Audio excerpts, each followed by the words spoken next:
Evening everyone, this is Malay and you are watching the Digital Study Point Bangla YouTube channel. প্রত্যেক দিনের ন্যায় আর একটা নতুন ক্লাসে তোমাদের প্রত্যেককে জানাই স্বাগত।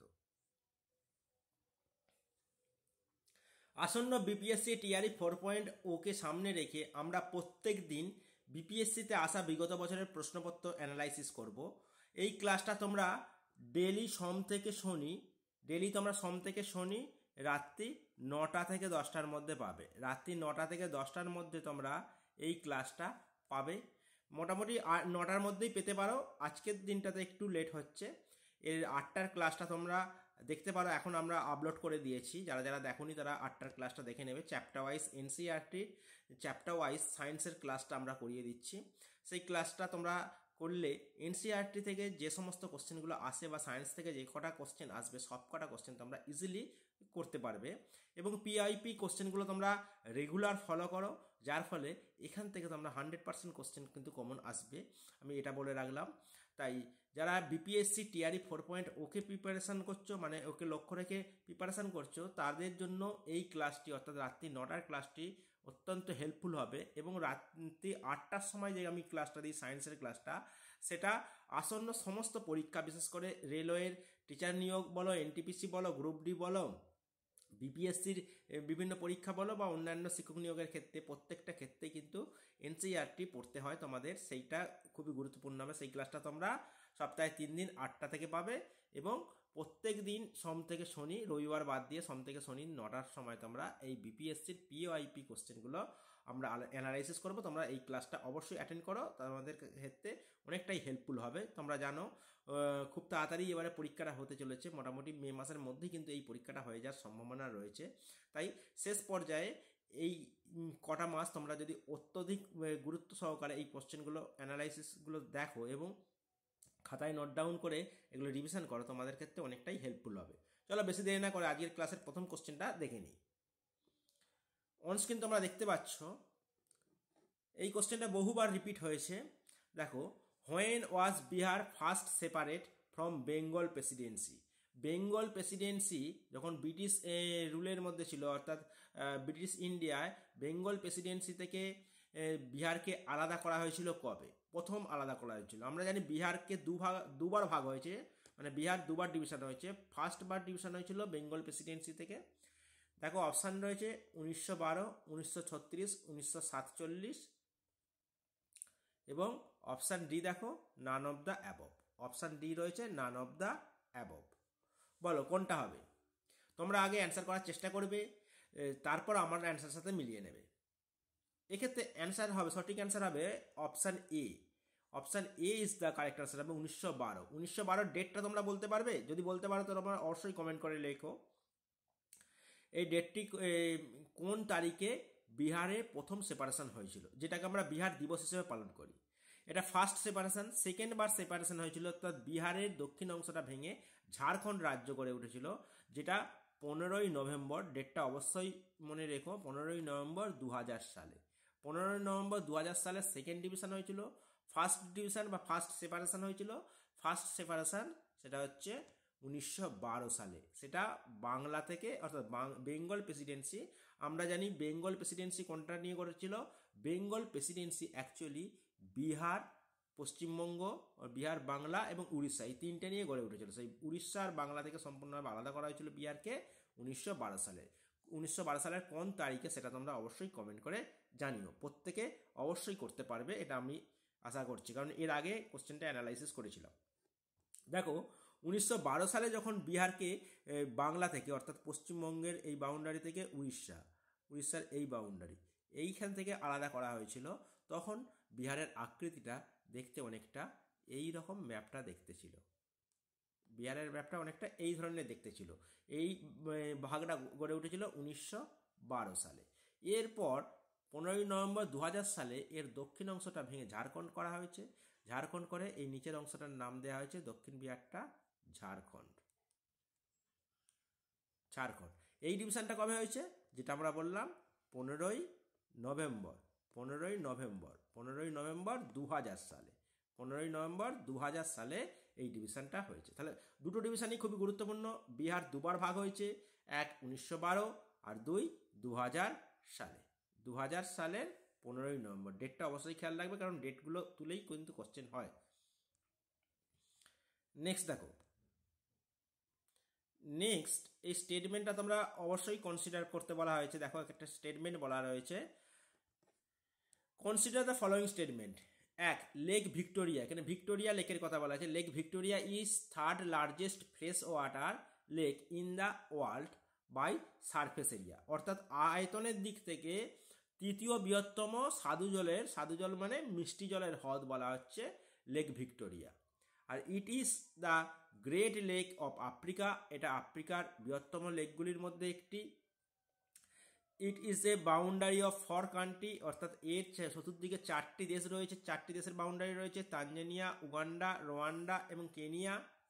এবং 4 নম্বরটা বলা রয়েছে, only outflow from the lake Victoria is the Nile river which exist the lake near Jinja, উগান্ডার জিঞ্জার কাছে নীল নদী মানে এখান থেকে উৎপত্তি হয়েছে, সেটা বলতে চাওয়া হয়েছে।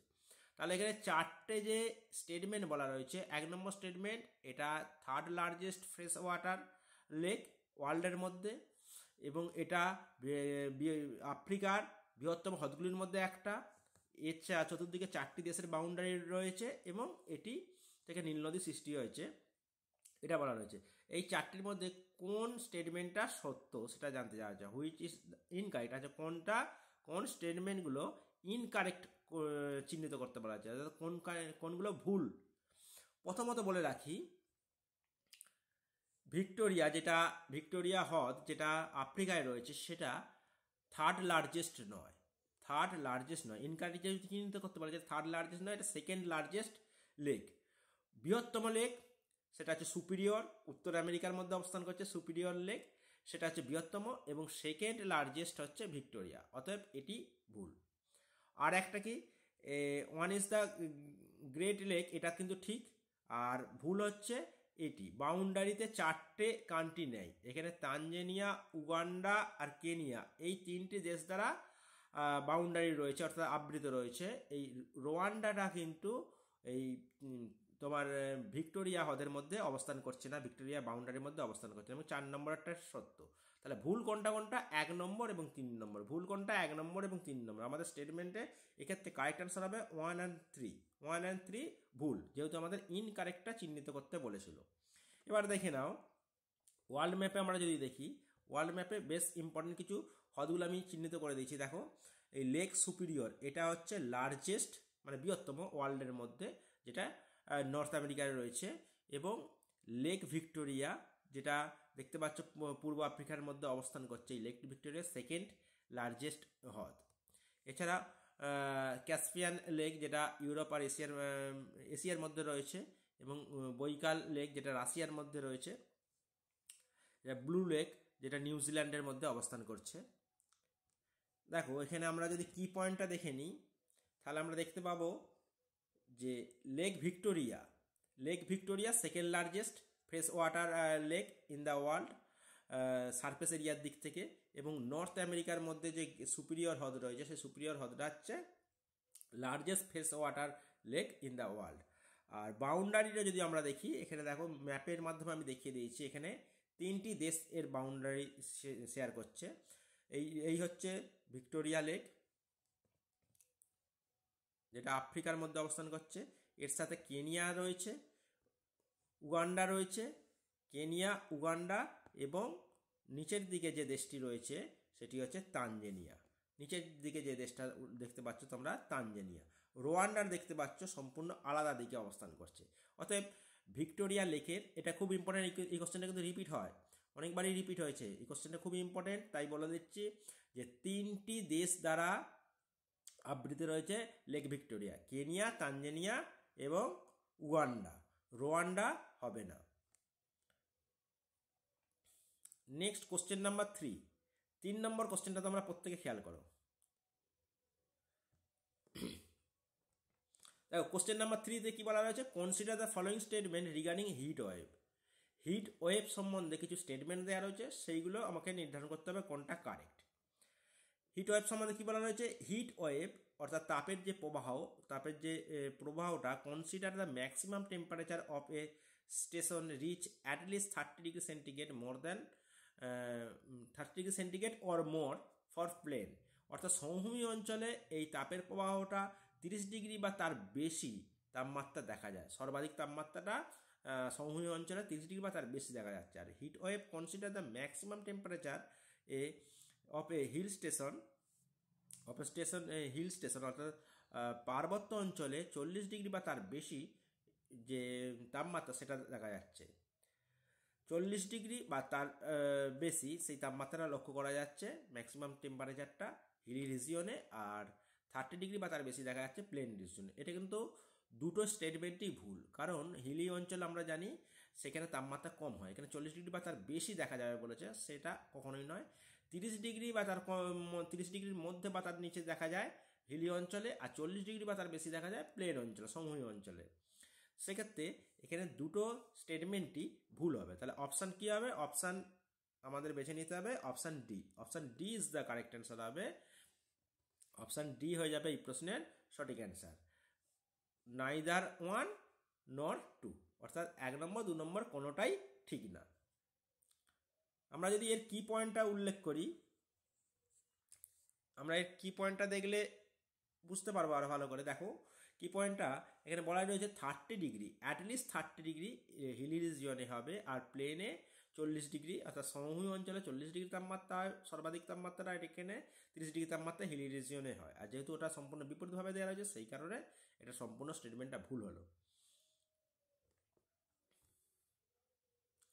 নেক্সট দেখো কোশ্চেন নাম্বার 4, খুব ইম্পর্টেন্ট একটা প্রশ্ন, বহুবার রিপিট হওয়া প্রশ্ন। National park and wild life sanctuary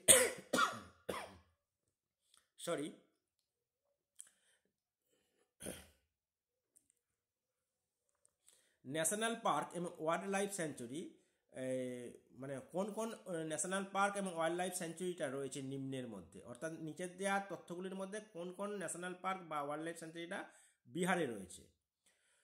1 নম্বরে রয়েছে বাল্মীকি ন্যাশনাল পার্ক, অপশান মানে 2 নম্বরে রয়েছে দুধওয়া ন্যাশনাল পার্ক, 3 নম্বরে রয়েছে গাজনার ওয়াইল্ড লাইফ স্যাঞ্চুরি এবং ভীমবাদ ওয়াইল্ড লাইফ স্যাঞ্চুরি। এর মধ্যে কোন কোনগুলো বিহারের মধ্যে অবস্থান করছে?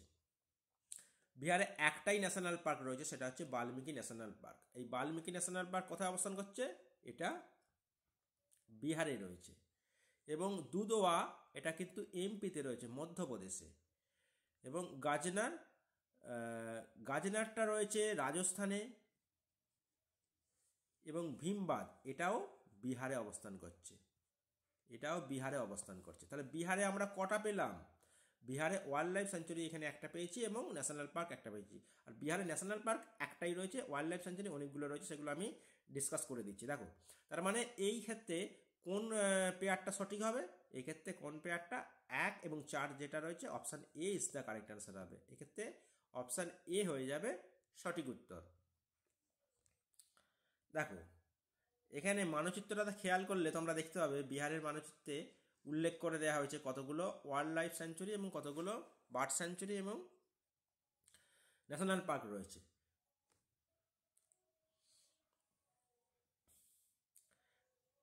দেখো বাল্মীকি ন্যাশনাল পার্ক যেটা ওয়েস্ট চম্পারণে রয়েছে, তোমরা অবশ্যই জেলা ওয়াইজ করবে।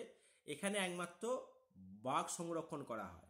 বাল্মীকি ন্যাশনাল পার্ক একমাত্র বাঘ সংরক্ষণ করা হচ্ছে বিহারে। কোথায়? বাল্মীকি ন্যাশনাল পার্কে। সেটা কোন জেলায় অবস্থান করছে? ওয়েস্ট চম্পারণ, পশ্চিম চম্পারণে বাল্মীকি ন্যাশনাল পার্কটা রয়েছে।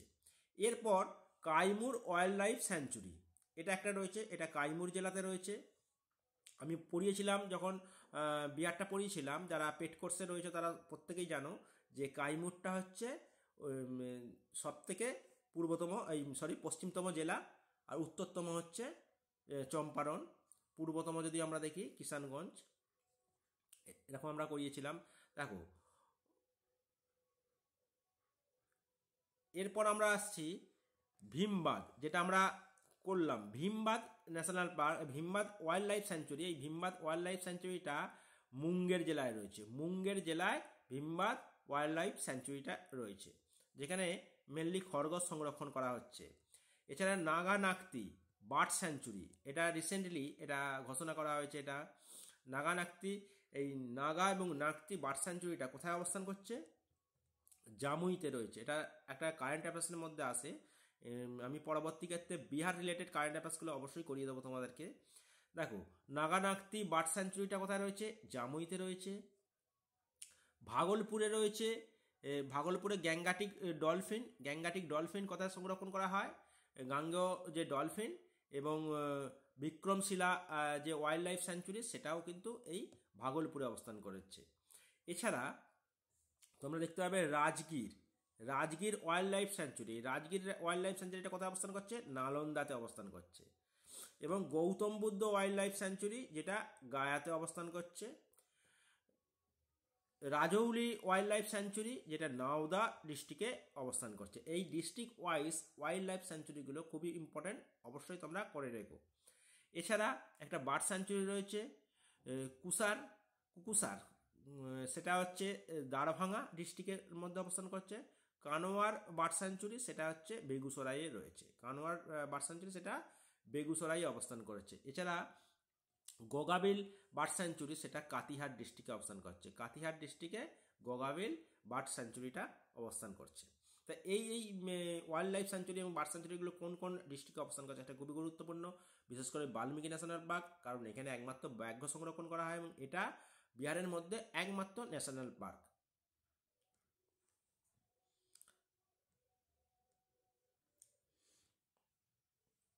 নেক্সট দেখো, question number 5, consider following the statement regarding Gangetic dolphin. Gangetic dolphin অর্থাৎ গাঙ্গেয় যে ডলফিনগুলো রয়েছে, সেই গাঙ্গেয় ডলফিন সম্বন্ধে যে তথ্যগুলো দেওয়া রয়েছে তার মধ্যে কোনটি ঠিক বা ভুল সেটা নির্ধারণ করতে বলা হয়েছে। দেখো, gangetic dolphin has been recognised as a endanger under the UNCN red list. অর্থাৎ ইউএনসিএন দ্বারা যে রেড লিস্ট জারি করা হয়েছে তাতে এনডেঞ্জার প্রজাতির প্রাণী হিসেবে গ্যাঙ্গেটিক রিভার ডলফিনকে শনাক্তকরণ করা হয়েছে। Next, it has not have crystalline islands it affecting blind, মানে এর একটা স্বচ্ছ চোখ নেই, যার ফলে এটা অন্ধ প্রকৃতির ধরা হয়। এবং navigation and hunting are carried out using the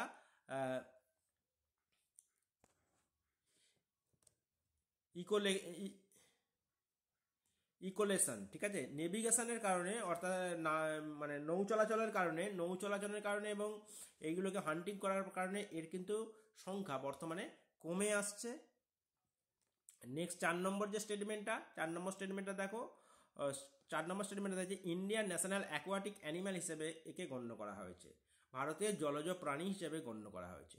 আমাদের জানতে চাওয়া হয়েছে কোনটা কারেক্ট, কোন স্টেটমেন্টটা কারেক্ট। প্রথমত, এটা ইন্ডিয়ান ন্যাশনাল অ্যাকোয়াটিক অ্যানিম্যাল, এটা তো সঠিক। নেভিগেশন এবং হান্টিংয়ের কারণে এর সংখ্যা কমে যাচ্ছে, এটাও সঠিক। এটা একটা ব্লাইন্ড অ্যানিম্যাল বলা হয়, এটাও সঠিক। এবং এটা রেড লিস্টের মধ্যে অন্তর্ভুক্ত প্রাণী এন্ডেঞ্জার হিসেবে শনাক্তকরণ করা যায়। তার মানে 4টেই সঠিক হচ্ছে। তাহলে এক্ষেত্রে আমাদের অপশান ডি বেছে নিতে হবে। Option D, all of the above, অর্থাৎ সমস্ত তথ্যগুলোই সঠিক। দেখো, ডলফিন সম্বন্ধে বেশ কিছু তথ্য আমি এখানে নোট ডাউন করে দিয়েছি, দেখে নাও। এটা ফ্রেশ ওয়াটার ফিশেস, মানে মিষ্টি জলের এটা একটা প্রাণী, ইন্ডিয়ান ন্যাশনাল অ্যাকোয়াটিক অ্যানিম্যাল বলা হয়। ভারতের জাতীয় জলজ প্রাণী কোনটা? না, গ্যাঙ্গেটিক রিভার ডলফিন। এটা মিষ্টি জলের প্রজাতির প্রাণী। এর যে ডিস্ট্রিবিউশনটা, মানে এর দেখা পাওয়া যায় কোথায় কোথায়? গঙ্গা, ব্রহ্মপুত্র, মেঘনা এই রিভারের মধ্যে। এছাড়া কর্ণফুলী, সাঙ্গু রিভারের মধ্যে, নেপাল, বাংলাদেশ আর ইন্ডিয়ার মধ্যে এই প্রাণীটার লক্ষ্য আমরা দেখতে পাবো। এর কমন নেম রয়েছে, এর বিভিন্ন রকম নাম রয়েছে, যেমন ব্লাইন্ড ডলফিন, কারণ এরা চোখে দেখতে পায় না বলে একে ব্লাইন্ড ডলফিন বলা হয়। গ্যাঙ্গেটিক ডলফিন বলা হচ্ছে, শুশু বলা হচ্ছে, মানে শুশুক বলা হয় একে, ডলফিন না বলে শুশুকও বলে অনেকে। তা বিভিন্ন জায়গায় বিভিন্ন রকম, সাউথ এশিয়ান রিভার ডলফিন বলা হয়, সাইড সুইমিং ডলফিন বলা হচ্ছে, এর এতগুলো নাম রয়েছে। এর কনজারভেশন স্ট্যাটাস যদি দেখা হয় তাহলে ইউএনসিএন দ্বারা একে এন্ডেঞ্জার প্রজাতি বলা হচ্ছে। ওয়াইল্ড লাইফ অ্যাক্ট দ্বারা শিডিউল 1A জারি করে রাখা হয়েছে, আর সিটিস এর অনুসারে অ্যাপেন্ডিক্স 1 এটাকে অন্তর্ভুক্তি করা রয়েছে।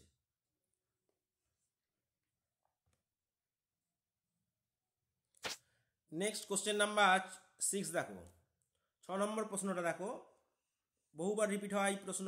আমি যতগুলো কোশ্চেন এনেছি কোনো না কোনো পরীক্ষায় রিপিট হয়েছে এবং সবগুলোই বিপিএসসিতে আসা question. Others name of river Gandak. River Gandak অর্থাৎ গন্ডক নদীর অপর নাম কি? বুড়িগণ্ডক, মহানন্দা, নারায়ণী, পুনপুন। প্রত্যেকে অ্যান্সার করার চেষ্টা করো। গন্ডক নদীর অপর নাম কি? আর সেশনটা যদি খুব ভালো লেগে থাকে, ক্লাসটা যদি ভালো লেগে থাকে, অবশ্যই একটা লাইক এবং শেয়ার করে দিও বন্ধুদের মধ্যে। আর রেগুলার ক্লাসের অ্যাটেন্ড করার চেষ্টা করো। চ্যানেলে নতুন হয়ে থাকলে অবশ্যই চ্যানেলটি সাবস্ক্রাইব করে পাশে থেকো। দেখো এক্ষেত্রে গন্ডক নদীর কথা বলা যায়। গন্ডক নদীর অপর নাম Narayani. Option C is the correct answer হবে। অপশান সি হয়ে যাবে এই প্রশ্নের সঠিক অ্যান্সার। নেক্সট 7 নম্বর প্রশ্ন, gold is found which of the following district of Bihar? বিহারের কোন জেলাতে সোনা উত্তোলন হবে বা সোনার খনি দেখা যায়? সোনা উত্তোলনে বিহার ভারতবর্ষের মধ্যে যথেষ্ট পরিমাণে স্থান অধিকার করেছে। বিহারের বেশ মেন খনিগুলো, সোনার খনিগুলো অবস্থান করছে। তার মধ্যে কোথায় রয়েছে দেখো, কোন জেলায়? মুঙ্গের, সরন, সিওয়ান, জামুই। কোন ডিস্ট্রিক্টে সোনা উৎপাদনে প্রথম স্থান অধিকার করেছে বিহারের মধ্যে? এক্ষেত্রে কারেক্ট অ্যান্সার হয়ে যাবে Jamui. Option D is the correct answer. Jamui ডিস্ট্রিক্টে সোনা উত্তোলন হয় বা সোনা লক্ষ্য করা যায়। কোশ্চেন নাম্বার 8টা আমরা দেখে নেব। কোশ্চেন নাম্বার 8, ত্রিবেণী ক্যানেল গুরুত্বপূর্ণ একটা ইরিগেশন সিস্টেমের জন্য এই ক্যানেল খনন করা হয়েছে বিহারে। ইরিগেশন সিস্টেমের একটা গুরুত্বপূর্ণ ক্যানেল হচ্ছে ত্রিবেণী ক্যানেল। এটা constructed of which of the following river? কোন নদীর ওপর, মানে কোন নদী থেকে এই ক্যানেলটি খনন করা হয়েছে? Option A Kosi, option B Son, option C Gandak and option D Mayurakshi. বলো কোনটি সঠিক অ্যান্সার হবে? এক্ষেত্রে কারেক্ট অ্যান্সার কী হবে? এক্ষেত্রে কারেক্ট অ্যান্সার হয়ে যাবে গন্ডক। গন্ডক নদী থেকে, option C is the correct answer. Gandak নদী থেকে ত্রিবেণী ক্যানেলটা খনন করা হয়েছে। আমরা যদি কি পয়েন্টটা দেখি, দেখো এখানে এই খালটি খনন করা হয়েছে 1979-এ। 1979 সালে এটা খনন করা হয়েছে চম্পারণ ডিস্ট্রিক্টে ইরিগেশন পদ্ধতির জন্য, মানে ইরিগেশনের জন্য এই খালটি খনন করা হয়েছে। মেনলি নারায়ণী রিভার, যেটা গন্ডক নদীর অপর নাম। গন্ডক নদীর অপর নাম আমরা কিছুক্ষণ আগেই কোশ্চেনে করে এলাম। গন্ডক নদীর অপর নাম নারায়ণী রিভার। এই নারায়ণী রিভার থেকে এটা খনন করা হয়েছে। এটা লোকেশন যদি আমরা দেখি, এই রিভারের লোকেশন এটা নেপাল এবং নর্দার্ন ইন্ডিয়া, যেটা বিহারের মধ্যে প্রবেশ করেছে। নেক্সট দেখো question number 9, Bihar geographical structure. বিহারের জিওগ্রাফিক্যাল স্ট্রাকচার অনুযায়ী যে রক সিস্টেমটা রয়েছে, সেই রক সিস্টেমের তথ্যগুলোর সাথে ম্যাচ করতে বলা হয়েছে। এখানে আমরা জানি বিহারে 4 ধরনের রক সিস্টেম রয়েছে। একটা হচ্ছে ধাওয়ার রক সিস্টেম। দেখো বিহারের যে রক সিস্টেমটা রয়েছে সেটি কি কি? 4টে রক সিস্টেমের কথা বলা হয়েছে। একটা Dharwar rock system, Vindhyan rock system, quaternary rock system এবং টার্সিয়ারি রক সিস্টেম। এই 4টি রক সিস্টেম আর ডান দিকে 4টে তথ্য দেওয়া রয়েছে। এই 4টে তথ্যের সাথে ম্যাচ করতে বলা হয়েছে, ঠিক আছে? তাহলে ধাওয়ার রক সিস্টেম 1 নম্বর যে ম্যাচিংটা দেওয়া রয়েছে, এখানে বলা হচ্ছে create by rapid deposition of alluvial of Himalayan and peninsular river. অর্থাৎ হিমালয়ান এবং পেনিসুলার রিভারগুলো যে রয়েছে সে তার পলি সঞ্চয়ের ফলে গড়ে উঠেছে কোন রক সিস্টেমটা? বা can be found in West Champaran district. পশ্চিম চম্পারণে কোন রক সিস্টেমটা দেখা যাচ্ছে? Part of oldest Archaean rock system, সবচেয়ে প্রাচীনতম রক সিস্টেম এর মধ্যে কোনটি? এবং স্যান্ডস্টোন, লাইমস্টোন, ডলোমাইট, কোয়ারজাইট এইগুলো দ্বারা গড়ে উঠেছে যে রক সিস্টেমটা। তাহলে প্রথমত বলে রাখি, রক সিস্টেম আমরা 4টে দেখতে পেলাম। আমরা ম্যাপ দ্বারা আলোচনা করে দিচ্ছি, ভালো করে খেয়াল করো। এখানে 4 ধরনের রক সিস্টেম দেখতে পাচ্ছি। ধাওয়ার রক সিস্টেম, এটা সব থেকে প্রাচীনতম রক সিস্টেম, যেটা আমরা দেখতে পাচ্ছি দক্ষিণ দিক বরাবর অবস্থান করছে, ধাওয়ার রক সিস্টেম। এবং সর্বাধিক পরিমাণে যে রক সিস্টেমটা দেখতে পাচ্ছি সেই রক সিস্টেমটা কোয়াটারনারি রক সিস্টেম। এইটা হচ্ছে প্রাচীনতম,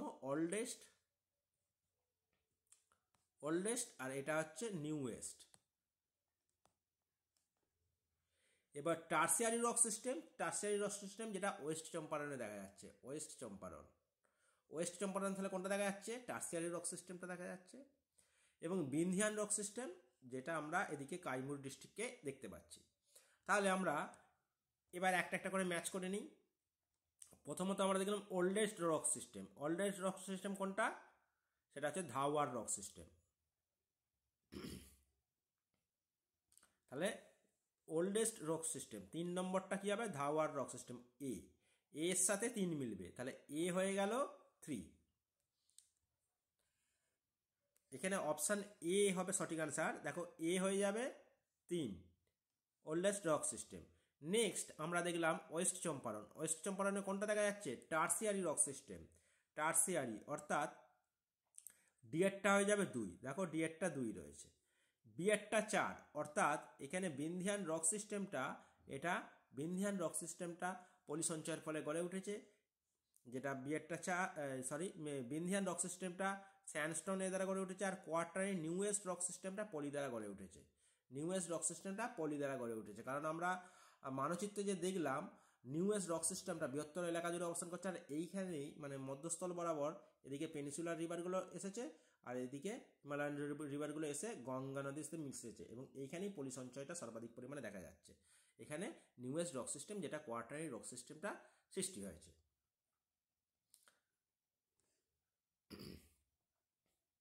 Next question number 10. Which of the following the world richest region of marine biodiversity? Prospective comparison: 21 island with estuaries and beaches, forest of the near source environment, sea grass and coral reef, salt marsh and mangrove অরণ্য। তার মানে কি বলতে চাইছে? বলছে যে বিশ্বের richest marine বায়োডাইভার্সিটিটা কোনটি, যেখানে 21 দ্বীপ রয়েছে, তার মধ্যে বদ্বীপ রয়েছে 21টার মতো বদ্বীপ অবস্থান করছে। সেখানে সামুদ্রিক বীচ, ম্যানগ্রোভ অরণ্য, কোরাল রিফ, এই সমস্ত সংমিশ্রণে গড়ে উঠেছে যে বায়োস্ফিয়ার রিজার্ভ, সেটি কোনটি? দেখো সুন্দরবন একটা মেরিন বায়োডাইভার্সিটি, যেখানে ম্যানগ্রোভ অরণ্য পাওয়া যায়, কিন্তু এখানে কিন্তু কোরাল রিফটা পাওয়া যাচ্ছে না, তার মানে সুন্দরবন হবে না। এখানে গল্প অফ মান্নার রয়েছে, নন্দা দেবী বায়োস্ফিয়ার রয়েছে, আর নীলগিরি বায়োস্ফিয়ার রয়েছে। নীলগিরি বায়োস্ফিয়ার তো মেরিন বায়োস্ফিয়ার নয়, কারণ এটা সামুদ্রিক বীচ এখানে অবস্থান করছে না নীলগিরিটা। আর নন্দা দেবী যেটা উত্তরাখণ্ডে অবস্থান করছে, সেখানেও কিন্তু সামুদ্রিক বীচ অবস্থান করছে না, তার মানে এই 3টে কিন্তু হলো না। তাহলে পড়ে রইল কথা মান্নার বায়োস্ফিয়ার, যেটা দক্ষিণ ভারতের কেরালার মধ্যে অবস্থান করছে। তাহলে বুঝতে পারছো যে এখানে কোরাল রিফের কথা বলা হয়েছে, সেই জন্য সুন্দরবন হচ্ছে না। ম্যানগ্রোভ অরণ্যের কথা বলা রয়েছে, নীলগিরিতে ম্যানগ্রোভ অরণ্য নেই এবং নন্দাদেবীতেও নেই, রয়েছে মান্নার বায়োস্ফিয়ার রিজার্ভ। এর যদি আমরা কি পয়েন্টটা উল্লেখ করি, তাহলে দেখো এখানে গল্প অফ মান্নার, যেটা গল্প অফ মান্নার বায়োস্ফিয়ার রিজার্ভটা 10,50,000 হেক্টর এরিয়া জুড়ে সাউথ ওয়েস্ট কোস্ট জুড়ে ইন্ডিয়ায় অবস্থান করছে, যেটা শ্রীলঙ্কার কাছাকাছি অঞ্চলে অবস্থান করছে। এখানে 21টা আইল্যান্ড রয়েছে, যে ইস্টুরিয়া অর্থাৎ বদ্বীপ অঞ্চলে অবস্থান করছে। নিয়ারশোর এনভায়রনমেন্টটা রয়েছে, মেরিন কম্পোজিশন রয়েছে, তার মধ্যে অবশ্যই কোরাল রিফ অবস্থান করছে। আর এটা ওয়ার্ল্ড রিচেস্ট রিজিয়নের মধ্যে একটা, মেরিন বায়োডাইভার্সিটির মধ্যে একটা অন্যতম বায়োডাইভার্সিটি।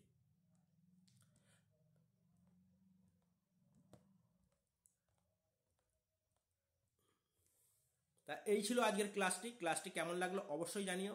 এই ধরনের ক্লাস পেতে চাইলে অবশ্যই তোমরা কমেন্ট করে জানিও যে এই ক্লাসটা কন্টিনিউ করতে চাও কি না। যদি কন্টিনিউ করে চাও তাহলে অবশ্যই আমরা পরবর্তী ক্ষেত্রে এই ক্লাসটা কন্টিনিউ করব। আর কি ধরনের ক্লাস হলে তোমাদের হেল্পফুল হবে সেটাও তোমরা কমেন্টে জানিও। ক্লাসটা ভালো লাগলে অবশ্যই একটা লাইক এবং শেয়ার করে দিও। চ্যানেল নতুন হয়ে থাকলে চ্যানেলটি সাবস্ক্রাইব করে পাশে থেকো। থ্যাংক ইউ, দেখা হচ্ছে নেক্সট ক্লাসে।